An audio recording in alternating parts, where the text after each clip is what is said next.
Alrighty, houses, welcome back, and in this video I am going to show you how to copy and move files. So what I did before this video is I made a couple just quick sample files. I have this one and all it says is my name is Bucky, and I also made a directory called apples and I put just 3 junk files inside, and another directory called bacon. So that's my starting point, and again, all I'm going to be doing is showing you guys how to move these around, how to copy them. So I just wanted some sample files to work with. The actual content doesn't even matter. So the first thing I just want to show you guys how to do is just copy a file. So let's say that we wanted to, actually let's go ahead and make a new directory. So make dir, and I'll just name it test folder. So now we have a new test folder and nothing is inside. So let's say that we wanted to take this file and copy it inside test folder. How do we do that? Well, it's actually pretty easy. You use, actually let me clear this out. You use the keyword copy, and after it you give it 2 pieces of information. The source, which is essentially what file are you trying to copy, and then where do you want to move it to. So we are trying to copy bucky.txt, and where do we want to move it to? Test folder. So this is the file and this is where we want to put it, and just hit enter and check it out. So again, we're copying it, not moving it, so we get this one still, and now inside test folder, look at that, looking good. So another cool thing that you can actually do is if you want to take this file and copy it to, let's say I wanted to copy it to my flash drive, I could do something like this. Copy, you always write that, and what was it? Bucky.txt E. So this is going to copy it to the root directory of my flash drive. Now what I can do is once it's copied, I can actually print out the contents of it. So dir E, and again, whenever you use dir in this fashion, what it does is it just prints out the contents of E, and it doesn't actually move your current working directory. So now we can see my flash drive has all these files from before and bucky.txt. So again, that is how you move it within your own drive, and also, I don't know, maybe you have a flash drive or something you want to move it to as well. Pretty cool. Now, another thing that I'm going to recommend is whenever you're copying files, it's a better idea to use Xcopy. So Windows has the copy function built in and also Xcopy. So both of these tools allow you to copy files and directories, but Xcopy is a little bit better because it gives you a few more features. So with Xcopy, what you can do is you can actually take, let's say we wanted to take apples and copy it into bacon. So Xcopy, apples, bacon. Pretty cool. So now if we go to bacon, check it out.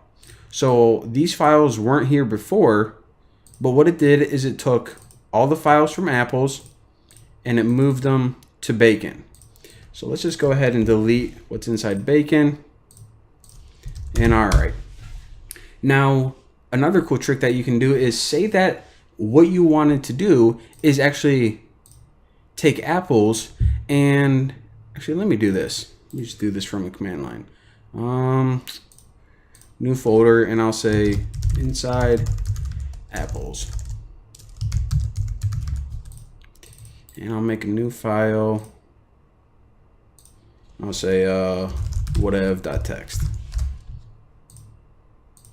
Alright, so check this out. Whenever I just try to copy apples to bacon, watch what happens. Alright, copied all that. Now let's look in bacon. Let's see, we actually tried to copy all of this stuff, but it only appeared to copy these files. It didn't get the directory inside. And that is because the default behavior of Xcopy is to only copy the files.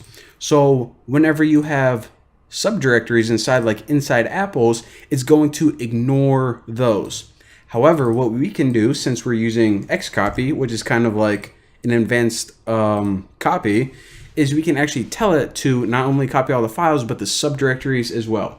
How do we do that? we'll just run that same command again, but we give it the /s. This means copy all of the content from apples into bacon and also include the subdirectories. So hit enter and check it out. Not only did it copy sample 1, 2, and 3, it also copied inside apples. Pretty cool. So again, you're going to be using this /s most of the time. And if you guys ever just want to look at all the features and all the different options you can use with Xcopy, again, /? This is going to give you the help. And look at all the stuff that you can do with it. So this is the /s copies directories and subdirectories except empty ones. And that is what we just did. Now, what if, for example, here, let me get rid of this stuff. All right, so now bacon's empty. What if not only copying, but we actually wanted to take apples and move this into bacon? So what we could do in that case is, instead of copy or Xcopy, we use the keyword move. Probably could have figured that out. So this, just like copy, it has two pieces of information that you need: the source, or what are you trying to move, and the destination, where are you trying to move it. So we are trying to move apples into the directory bacon. So now let's look at that and check it out. Our apples directory is gone because what we did is we took it and we moved it into bacon. So again, a really simple command, move, incredibly easy to remember. Now the last command I want to teach you guys is just how to rename a directory. So say that, all right, instead of bacon, that's not really the word we're going for, the file name. What we want to do is we actually want to rename this directory to, I don't know, ham or something. Well, all you have to type is rename and two pieces of information. What are you trying to rename? Bacon. What are you trying to rename it to? Ham. So hit enter and check it out. It took the directory bacon and renamed it to ham. Pretty awesome. So I don't know, maybe you work for like a meat company and you want to, rename your bacon directory to ham. Boom, roasted. There you go. But yeah, that's how you copy files, move files, rename files and directories. And I don't know, this is absolutely fantastic. And I'm actually kind of digging this green font. But for now, ladies and gentlemen, that is all you guys get. And I don't even know what we're going to be talking about in the next video. Probably networking or something. So I'll see you guys then.